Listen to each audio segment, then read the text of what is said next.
POCSO case నిందితుడు బండి భగీరథ్ కు వైద్య పరీక్షలు ముగిశాయి. అనంతరం పేట్ బషీరాబాద్ పోలీసులు ఆయనకు మల్కాజ్గిరి కోర్టును తరలించారు. కాసేపట్లో కోర్టులో జడ్జి ముందు ప్రవేశపెట్టనున్నారు. విచారణ పూర్తి కానందున మరోసారి కస్టడీకి కోరనున్నారు.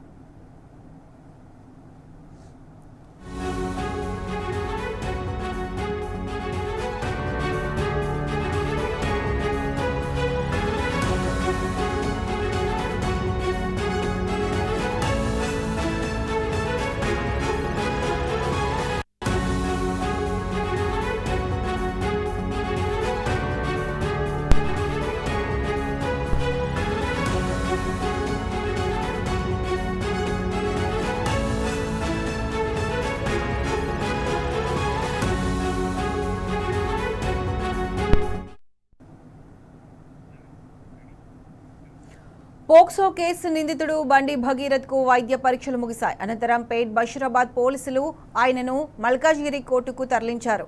కాసేపట్లో కోర్టులో జడ్జి ముందు ప్రవేశపెట్టనున్నారు. విచారణ పూర్తి కానందున మరోసారి కస్టడీకి కోరనున్నారు.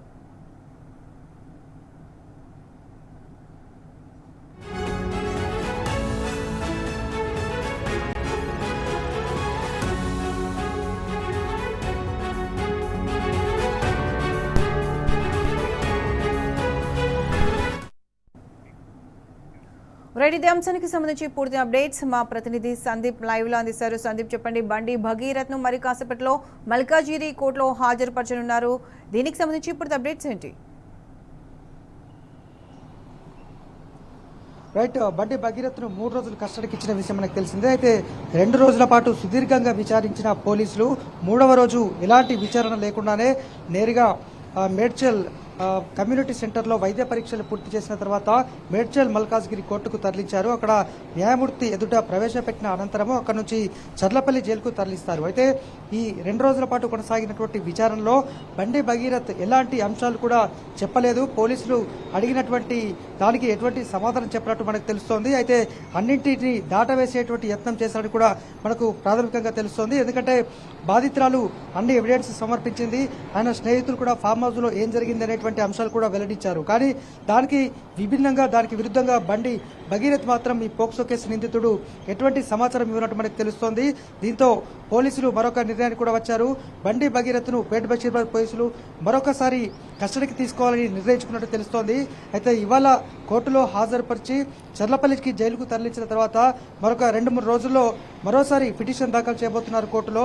కావాలని అంటే మళ్ళీ తమను బండి భగీరథ్ను కస్టడీకి ఇవ్వాలి. ఎందుకంటే అన్ని ఎవిడెన్స్ తీసుకున్న తర్వాత కూడా నిందితుడు ఎటువంటి సమాధానం చెప్పడం నేపథ్యంలో ఇంకా లోతుగా విచారించాల్సి ఉందన్న నేపథ్యంలో పోలీసులు మరోమారు కస్టడీ కోరే అవకాశం ఉంది. అందుకు సంబంధించి కూడా రానున్న 2-3 రోజుల్లో కస్టడీ పిటిషన్ కూడా దాఖలు చేయబోతున్నారు. ఎందుకంటే అన్ని ఎవిడెన్స్ ఉన్నప్పటికీ కూడా భగీరథ్ ఎటువంటి సమాధానం చెప్పకపోవడము, డిజిటల్ ఆధారాలు మాయం చేయడము, ఆయన ఐఫోన్ కూడా రిట్రైవ్ చేశారు. ఘటన జరిగిన డిసెంబర్ 31తో పాటు మరొక 2-3 తేదీలు ఎప్పుడైతే ఘటన జరిగిన సందర్భం ఉందో ఆ సందర్భంలో నిందితుడు ఉన్నటువంటి ప్రాంతము టవర్ లొకేషన్స్ కూడా పోలీసులు గుర్తించారు. దాన్ని కూడా ఆయన ముందుంచి ప్రశ్నిస్తే సమాధానం లేదు. అలాగే